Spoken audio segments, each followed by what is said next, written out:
நம்ம எங்கே வந்திருக்கோம் சொல்லுங்க? நம்ம செட்டிநாட்டில் நகரத்தார் 9 கோயிலில் பெரிய கோயில் என்ன மாத்தூர் பிரிவு, அங்கே வந்திருக்கோம். இந்த விடுதிக்கு ஒரு பவர் இருக்குது தெரியுமா? யாராக இருந்தாலும், எந்த கோயிலாக இருந்தாலும், எந்த சமுதாயத்தாலும் தெரிஞ்சிருச்சுன்னா இங்கே வந்து அந்த தூணில் சாஞ்சு அப்படியே மைண்டெல்லாம் அப்படியே ரிலாக்ஸாக இருக்கணும், யோகா பண்ணுற மாதிரி. அப்போ என்ன ஆகும் தெரியுமா? நம்ம வேண்டியது உடனே கிடைக்கும். அப்புறம் நிம்மதியான ஒரு தூக்கம் வரும், நல்ல பசி வரும். நம்ம முன்னோர்கள்லாம் கூடவே இருக்க மாதிரி இருக்கும்.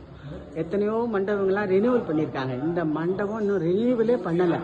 அந்த காலத்தில் கிட்டத்தட்ட நம்ம நகரத்தார் இங்கே எங்கே இடம்பெயர்ந்து வந்தாங்களோ அது மாதிரி இங்கே கட்டினபடியே இருக்குது. ஃபங்க்ஷன் இல்லாதனால இப்போ நிசப்தமாக இருக்குது.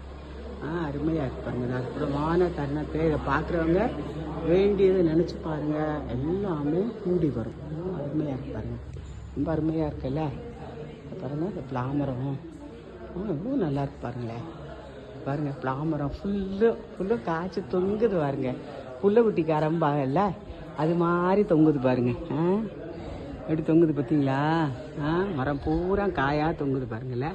இப்படி தான் இருக்கும். குளம் தலைக்க தான் எல்லார் வீட்லேயும் பாருங்கள். செட்டிநாட்டில் இந்த காலத்தில் பிளாமரம் வச்சுருப்பா. இவ்வளோ நல்லா இருக்குல்ல.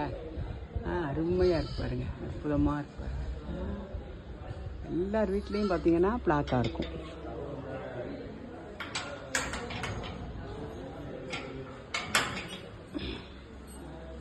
திருவிழாலெல்லாம் இப்போல்லாம் அவ்வளோ நல்லாயிருக்கும். நல்லா இருக்குல்ல, நல்லா மெயின்டைன் பண்ணியிருக்காங்க. அருமையாக இருக்குது. ஏத்தாப்பில் கோவில். சுக்லாம் பரதரம் விஷ்ணு சசிவர்ணம் சதுர்புஜம் பிரசன்னவதனம் தியாயே சர்வவிக்னோபசாந்தயே. பாலும் திருவிதேனும் பாகும் பருப்பும் வேணாங்கும் கலந்துனக்கு நான் தருவேன் கோலம் செய்துங்க கைமுகத்து தூமணியே. நீ எனக்கு சங்கத் தமிழ்